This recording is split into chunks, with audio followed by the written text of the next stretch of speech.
Hello, my name is John, and thank you for watching this video in which we're going to provide an introduction to student finance. I work at the Lifelong Learning Centre here at the University of Leeds, and we support adults who haven't had the opportunity to go to university before. We have a guidance service which you can get lots of information about courses and support that might be available to you.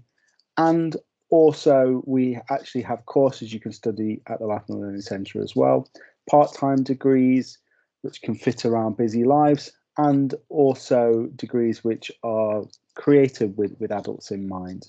I'll speak a bit about that at the end because the primary focus of this video today is to speak about student finance. And this is a session that we run semi-regularly at the Lifelong Learning Centre, in person and also online. So do watch out on our website for any upcoming talks and sessions that we have, and you'd be very welcome to come along. If you have any questions as we go along, please do get in contact with us. Our email address is lifelonglearning@leeds.ac.uk. Doesn't have to just be a question about student finance. It can be anything that you really want to know about going to university. It could be around qualifications or courses that we have as well. So the session itself is broken down into 4 key areas. What is it going to cost you to go to university? How much will you pay for it? How much could you get? And where to begin, where to start. So to begin at number 4, where to start. For anybody who was looking at applying for September 23, which is just a month or so before this video has been recorded, I would advise to get your application in for student finance as soon as you possibly can. Student finance is open for applications for courses that start this September and has been for quite a few months. If you're watching this video and thinking, actually, maybe I want to apply in the future, perhaps starting a course in September 2024, student finance will generally open around about early spring, so late February, March time. I would advise as well to get your application in as soon as you can, and as soon as student finance opens. Part-time applications tend to open in later on, about June, July time. But as soon as you can apply for student finance, I would advise you to do that. And the reason is you do not need an offer of a place at university to apply, and you don't even need to have started or begun an application. You simply apply, you put down the course that you hope to study and the uni you hope to go to. And if things that change, you just update your application. It's that simple. And that's a much better thing to do than to leave your application to really, really late. And then it's really tough to make sure you've got your money in place for when you start your course in September. And if you don't go to university, you simply won't get the money. You don't even need to cancel your application. And it won't affect any future applications either for student finance. So to begin with, what does it cost to go to university? Well, if you've been looking at courses, maybe different universities, the first thing that you may see are the course fees per year for that particular degree or course that you're interested in studying. Now, the big difference may be if you're looking at part-time courses or full-time courses as to the amount per year, but the main takeaway is the fact that you do not need the cash up front to pay for your university fees. Most people, if you're personally eligible, will be eligible for a tuition fee loan from Student Finance England, and I'll speak a bit about that in a minute. And that would pay that every year that will go to student finance, from student finance, should I say, to the university that you're studying at to pay your tuition fees. So you do not need the cash up front to pay for your fees as long as you're personally eligible for a student loan. And then actually, this wouldn't even go into your bank account. You wouldn't even need to set up a payment plan yourself. It just goes automatically for every year term of your studies. Now, the next thing you may see is, or maybe thinking about, is additional costs. So it could be study costs linked to the degree you're studying, or it could be related to you as a learner as well, and things that you think may need to be put in place due to your own circumstances. And just to say, by no means do I think that these different costs will relate to every single person who is watching this video, but some may. And there is financial support that you can get, some specifically for some of these things and some that you may be able to use for them as well. And I'll speak later on about that as we go along in the presentation. But the first study cost could be linked to the course you're studying. If you're looking at a healthcare course, for example, you might be going to and from placements, and that could have an additional cost. Alternatively, you know, if you're going to be studying maybe a course that has a lot of laboratory time, you might want your own lab coat. Also, you know, perhaps you're going to be borrowing books from the library, but perhaps you want a physical copy, and if you do, that has a cost. And the same with if you want technology like laptops or tablets to help you with your studies. The next thing, there's specific support for this, and actually the next one as well. So childcare arrangements and disability support from Student Finance England, because if you are usually looking after your children, perhaps, and now you're going to be in a lecture or a seminar, obviously you need to think about whether you need childcare to be put in place for that. And if you have a disability, is there additional support that you feel needs to be put in place for your studies? I'll speak about those two things later on in the presentation. And the next thing is money to live on as well. I'm sure every person who's listening to this will know that just because you're studying doesn't mean that life and unfortunately bills aren't going to continue. And so rent, bills, mortgages, things like that will continue. And it's important to know that when Student Finance are looking at how much you're going to get in your student loan and your living cost loan, which I'll speak about in the next slide, they don't take this into consideration. There are things they do take into consideration, but these aren't one of them. So it's really important that you make sure that you make your lifestyle fit the money that you're going to get, and not the other way around. So to go on to how are you going to pay for it? Well, the majority of people are going to get a loan from the government for a tuition fee loan. So there's course fees that I spoke about in the previous slide, and also a living cost loan as well, more commonly known probably as a maintenance loan, which you can use to assist you while you're studying with anything that you need to use it for, really. Now, the tuition fee loan, you'll see in brackets, it says on the screen that it's not means tested. What I'm referring to when I say that is whether your household income is taken into consideration by Student Finance England to decide, A, if you're eligible for something, and if you are, how much you'll be able to receive. I will go into detail about what Student Finance use to determine this later on in the presentation, but for the moment, I'll just say means tested or not means tested. So your tuition fee loan is not means tested. So as long as you're personally eligible, you'll get your course fees paid for the duration of your studies. Your living cost loan, so the loan that you're going to receive that you can use to maintain you while you're studying and support you while you're studying, is partially means tested. So to get above the minimum that everybody who's eligible for student finance can get up to the maximum, you need to provide evidence of your household income. Now, just to say as well that the student loan, you'll receive the student loan 3 times per year of your studies during the academic year. The first time you'll receive it is when you start your course, September time.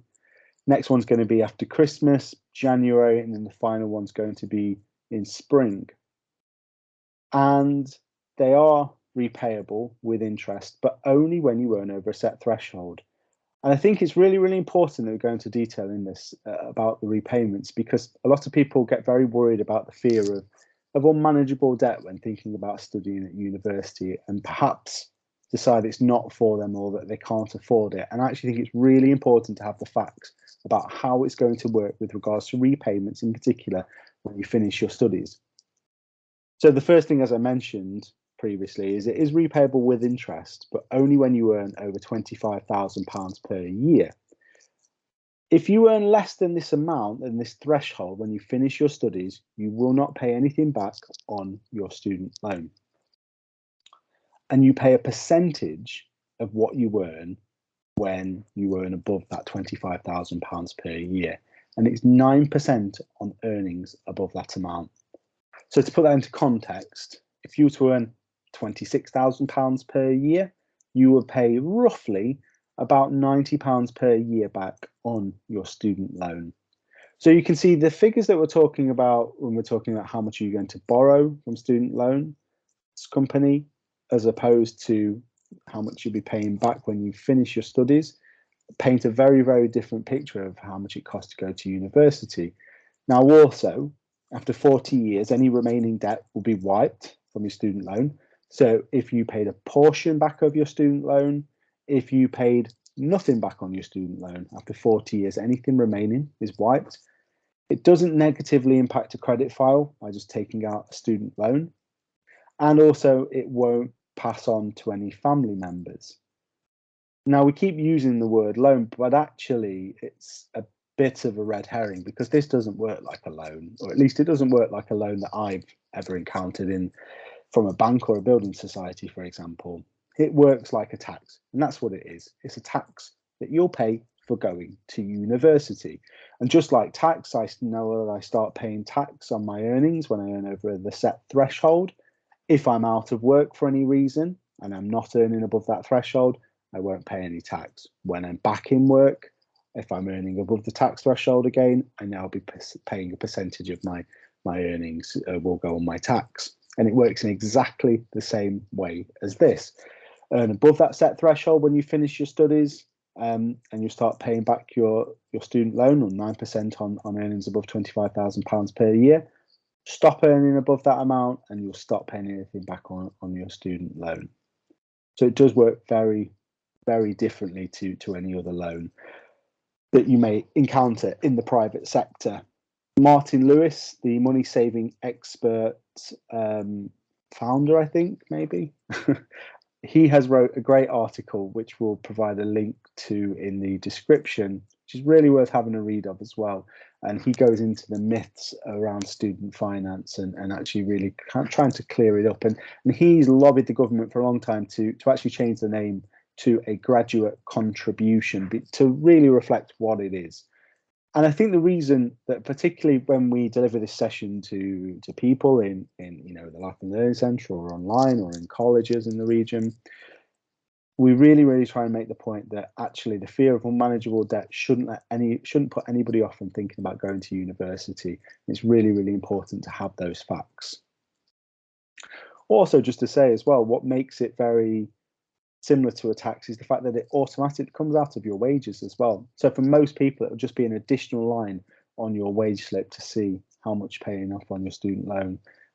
And as I mentioned previously, you start paying back your student loan when you finish your studies, or if you're studying a part-time course, which is longer than 4 years, it will be the 4 years, the April 4 years into the course. But if you've got any questions about part-time, you're really welcome to contact us. So aside from what you can get from Student Finance England, there's additional support that you can get from elsewhere as well, and we'll speak about that. But first, we'll look at additional support that you can get that is slightly different from your student loan from Student Finance England. And you can get grants and bursaries for a variety of different reasons. Now, if you ever see something called a grant or a bursary when we're talking about universities, essentially what we're talking about is a pot of money that you can get that you don't have to pay back. And this will be on top of your student loan for the majority of them. So you can get grants for disability support and also support for dependents as well. So for disability support, it's not means tested, and if you're eligible for it, whatever you can get, you don't have to pay it back. And it's for any study costs which are linked to the degree that you're studying, and it's paid directly to whoever's providing that support. When we are talking about student finance in universities and we're talking about the term disability, it's a very broad term and can cover a large number of conditions, from things like long-term health conditions, mental health conditions, learning differences, for example, like dyslexia, dyspraxia, and any study support that you feel or it's decided that needs to be put in place to support you during your studies. This support could be used to pay for that. To give you a bit of an idea, if it's dyslexia, for example, it might be some kind of note-taking equipment. If it's mobility, it might be getting to and from your lectures or your seminars, for example. And support for dependents as well. This is for children or adults who might be financially dependent on you. It is means tested, so they do take your household income into consideration to decide if you're eligible for it. But whatever you are eligible for, again, you don't have to pay it back. The big difference between this support and the disability support is the fact that this is for full-time students only. So if you're interested in the part-time course, you can still get disability support, and you can still get your student loan, your living cost loan, your main and your tuition fee loan, living cost loan for the majority of courses. However, you wouldn't be eligible for support for dependents. It's only for full-time students.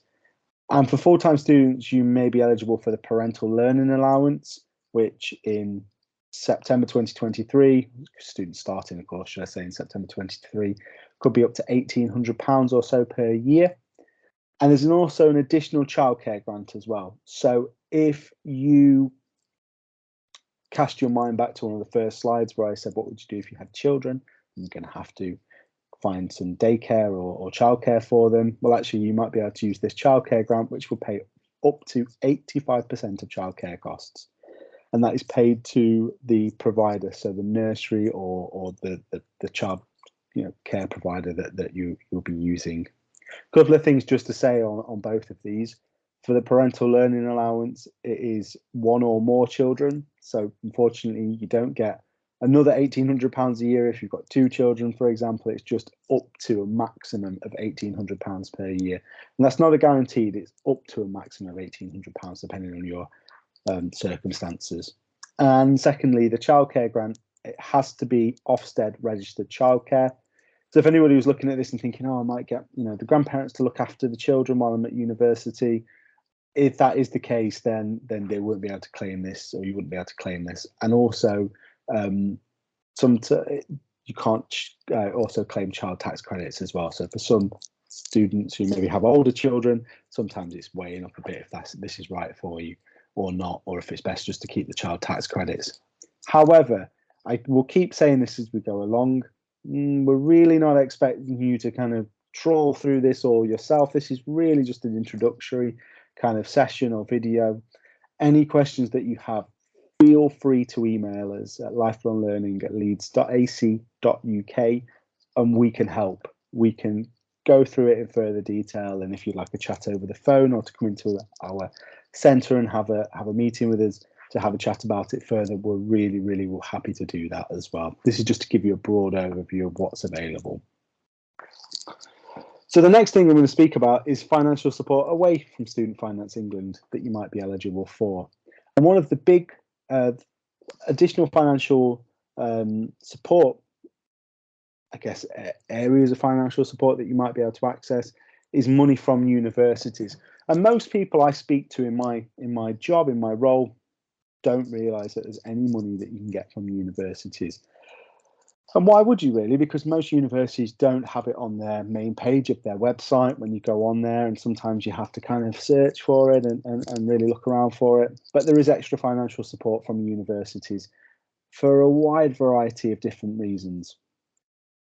They're often called bursaries, and they can range into money up to the thousands per year on top of your student loan.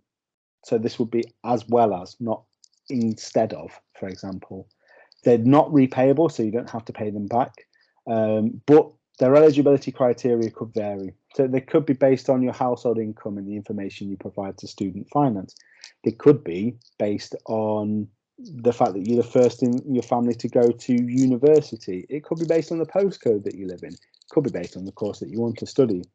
There's lots of different reasons universities have these additional financial support pots of money.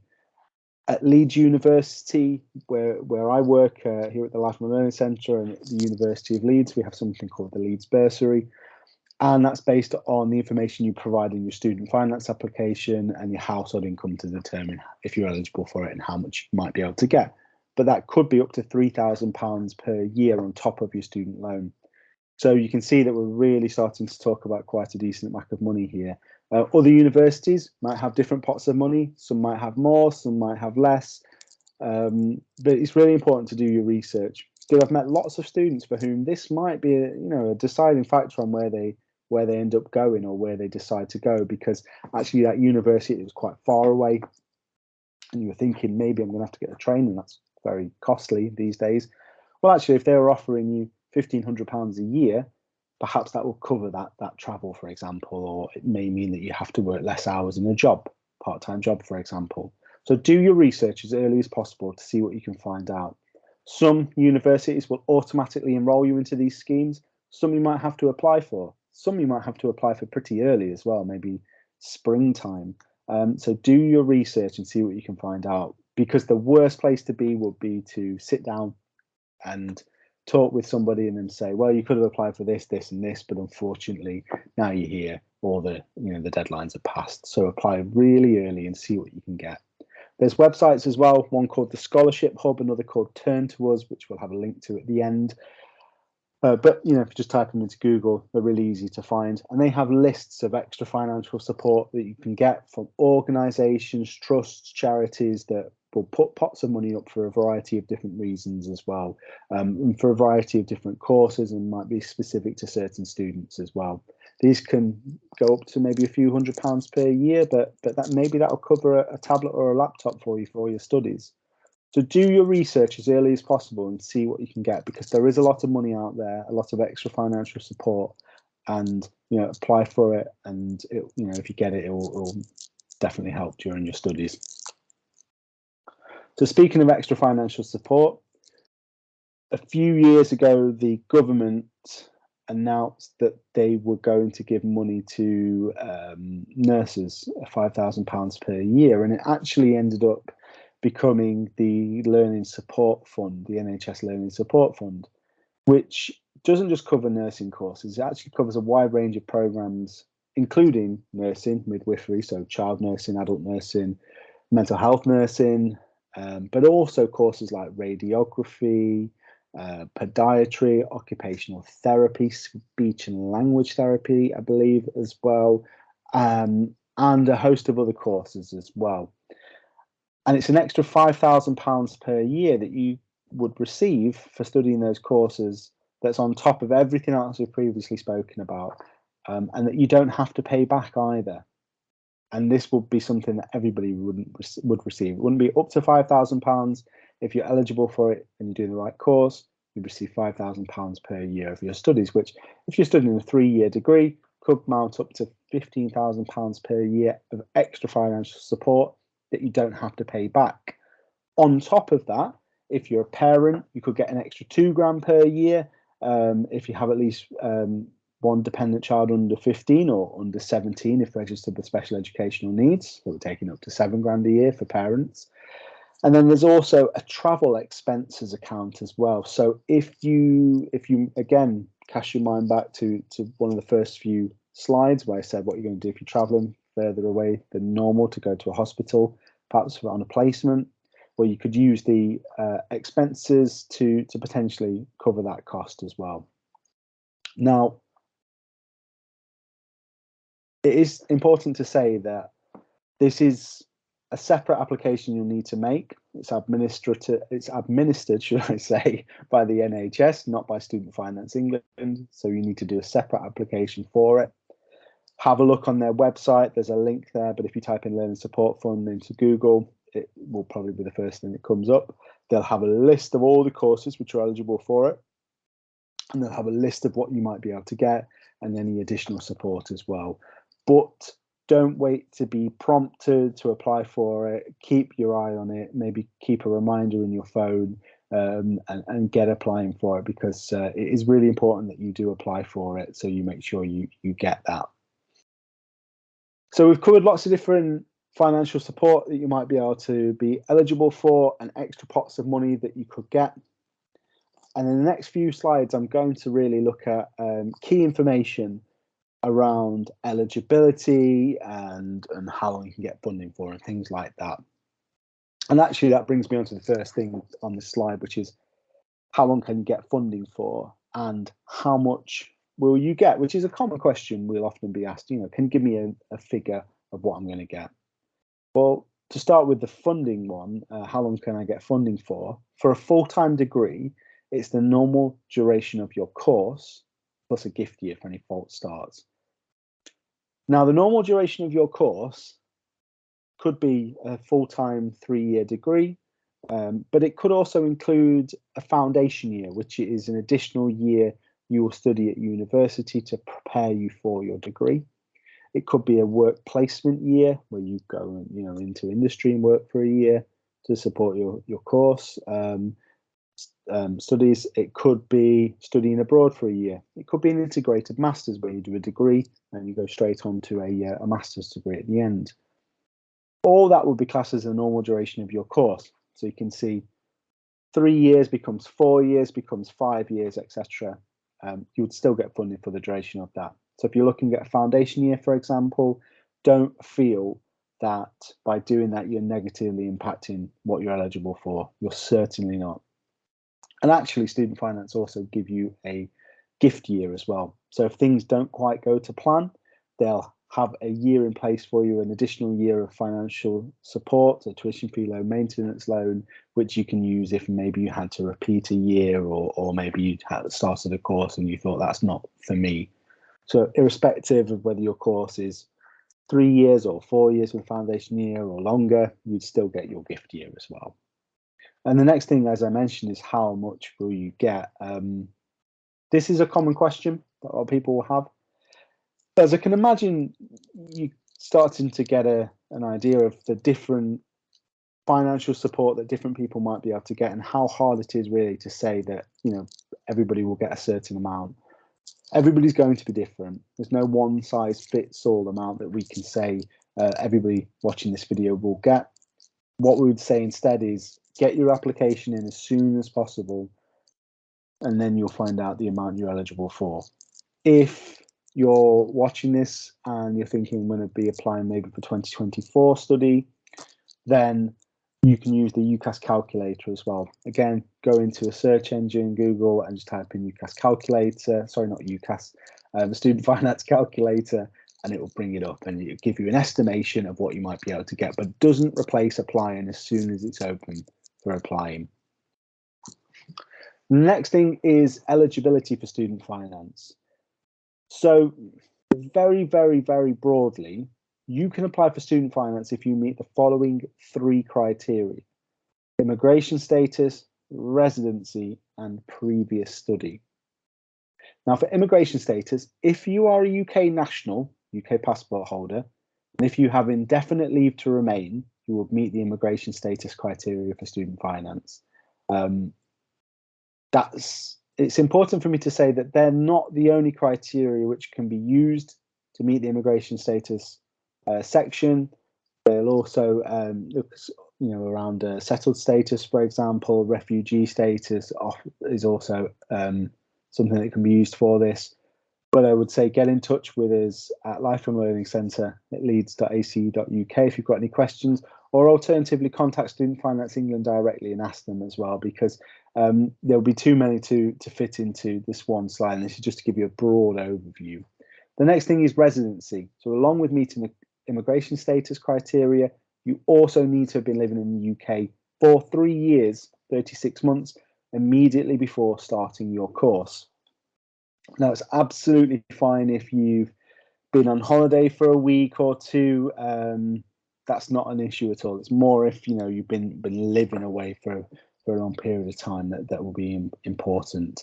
And you do need to meet both of those criteria. Just to say as well that they'd be interested in the residency up until the September when you start a course. So if you were looking at starting a course in September 2023, they'd want 3 years up to September 2023 residency in the UK. And previous study as well. So very, very broadly, any previous study you're doing is deducted from how long you can get funding for. The big exception to that is if somebody is looking at doing a healthcare course like nursing or midwifery, for example, and you've previously been to university before. In that case, there is second degree funding available for those particular degrees. But if you've got any questions about that and you're not sure, you're really, really welcome to get in touch with us. So the next thing is your maintenance loan, so your living cost loan. So as long as you meet everything in this previous slide here, you would be eligible for your tuition fee loan for the duration of your studies, and also a minimum maintenance loan, which, depending on whether you're living in the family home or not, parental home, should I say, could be between £3,500 and £4,500 per year as your minimum. But to get up to the maximum, which is roughly just about just over £9,500, just under £10,000 or so, you need to provide evidence of your household income.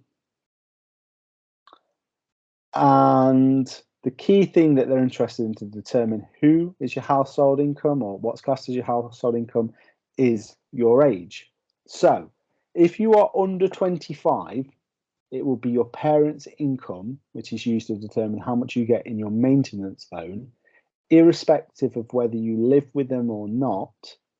And if you are over 25, it is a partner, spouse, or civil partner's income who you live with, which will be used to determine how much you get in your maintenance loan per year of your studies. So, to break this down into a bit more detail, if you are under 25, as I mentioned, it's your parents' income, unless you meet any of the following criteria. If you are married, if you are divorced, if you have children of your own, if you've been financially independent for 36 months for 3 years prior to the start of your course and can prove it, or if you've been estranged from your family. Any of those, if they're applicable to you, then you will go into the over 25 criteria. For the over 25 criteria, just to say as well that it's a partner, spouse, civil partner who you live with, whose earnings are used to determine how much you get in your maintenance loan. Your earnings, whether you're under 25 or over 25, will always be zero for the purposes of determining your student finance.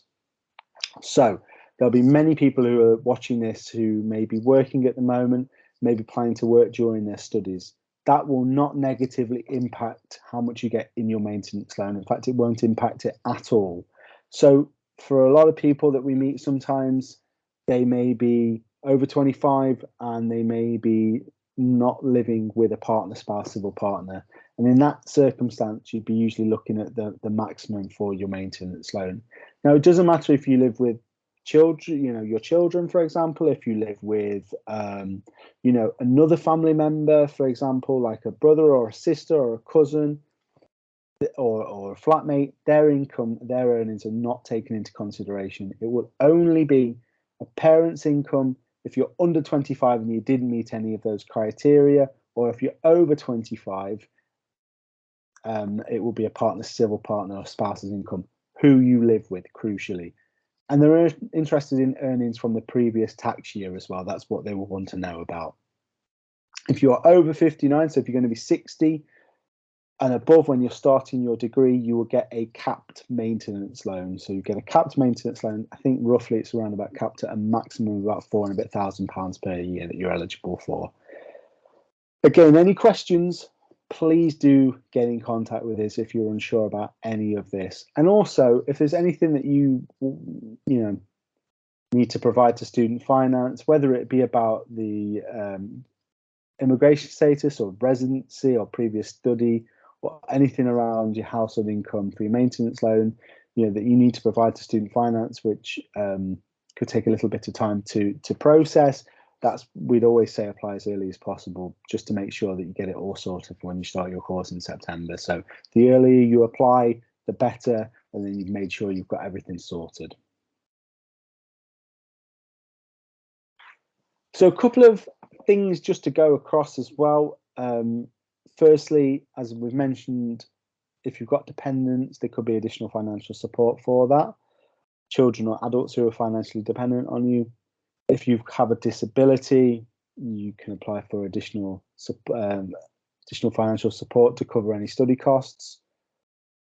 Now, when you're applying for your student finance, we will actually ask you if you have children or dependents and if you have a disability. If you say yes, it'll take you through to another part of the application form where you can fill out that information. So it's not an extra application you need to do, it's just additional information you need to provide on your student finance application.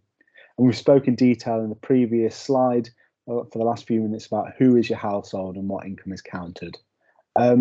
Now, Another thing just to say as well is where you live while you're studying at university can have an impact on how much you might be eligible for in your maintenance loan.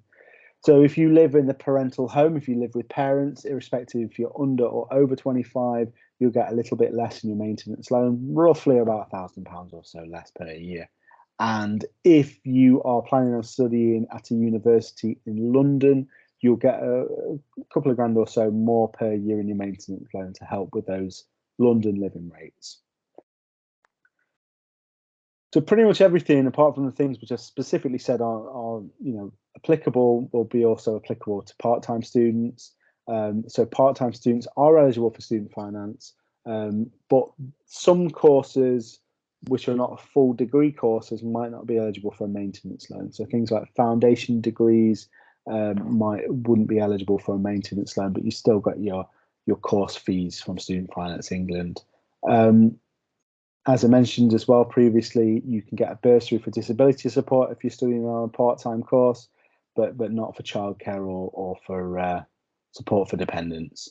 Applications open in the summer for part-time courses for student finance. So if you're watching this as it's come out in the first month or so and you're looking at starting a course in September 2023, get your application in as soon as possible. If you're thinking about 2024 entry, again, watch out for the applications opening in probably roughly around about June, early July time. And early applications can be really crucial as well, because this is irrespective whether you're studying for a part-time course or full-time degree. Sometimes student finance can take a bit longer to process your application, particularly if you've got more complex circumstances or if they require any evidence from you as well. And as I previously mentioned, you do not need a confirmed place at university in order to apply.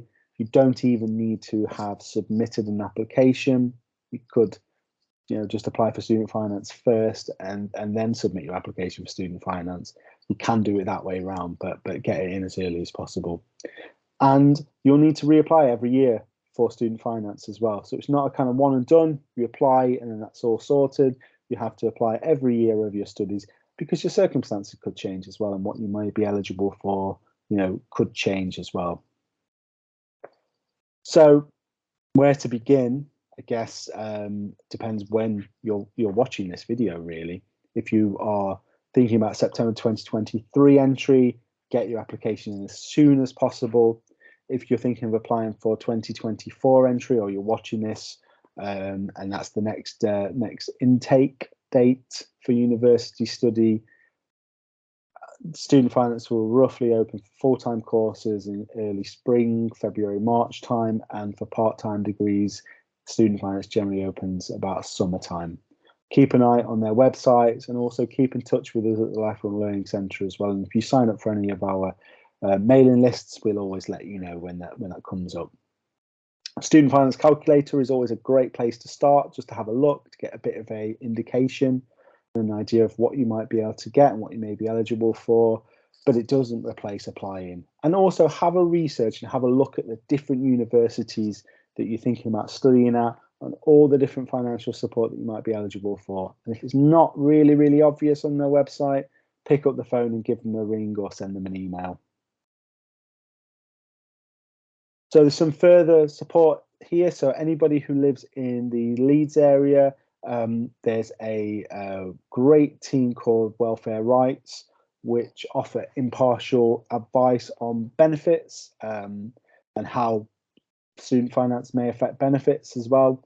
So they're really, really good to have a word with if you're really unsure about something, if you're a bit worried about something. But if you don't live in the Leeds area, Citizens Advice can also provide that support. The Scholarship Hub and Turn to Us are great websites as well to have a look for additional financial support from lots of different avenues which you might be able to use to support you during your studies. And the Leeds University Bursary is available at the link there as well. But again, have any problems with these links, just type them into Google and you should be able to find them simple enough. I mentioned at the start of this presentation video as well that we offer a lot of support for adults who haven't had the opportunity to go to university before. And one of the things that we do offer is a great service, a great advice and guidance service. And it's a free impartial one-to-one appointment with either my colleagues Mohammed and Denise, who are extremely knowledgeable guidance officers who specialise in supporting adult learners. And they support you with all the questions that you might have around going to university. And it could be around, the application process. It could be around you've got qualifications perhaps, and you want to know if you could use them to get onto your studies or how they will impact. They can also help you with student finance as well in the application process for UCAS and student finance as well. So if you think that will be useful, you're really, really welcome to make an appointment, and it can either be face-to-face, online, or over the phone as well. And the details are there of how to contact us to make the appointment. But yeah, it's a really great service. It's not about trying to get you to the University of Leeds. It's to offer you support for you to really make those next steps or decide on what you want to do, or to help you get to that point. And it doesn't matter if you've got a really good idea of what you want to study, or if you've got no idea at all, you just feel you want to do something. They can really help you make a plan and a pathway to that. And here at the Lifelong Learning Centre, we really would encourage you to get in touch with us. We run events such as one called Studying as a Mature Student, which we run semi-regularly as well, which you can come along to, get a bit of an idea of what it's like to go to university from somebody who's doing it, an adult who's doing it. So we'll have students there, and they'll talk about their experiences on courses, how they ended up on the course they did, and what they've thought about it as well. And they're really nice sessions to come along to as well, or listen to online as well. And thank you very much for watching and for listening to this presentation. As I said, do get in touch with us if you've got any questions, and our email address is lifelonglearning@leeds.ac.uk. And thanks very much.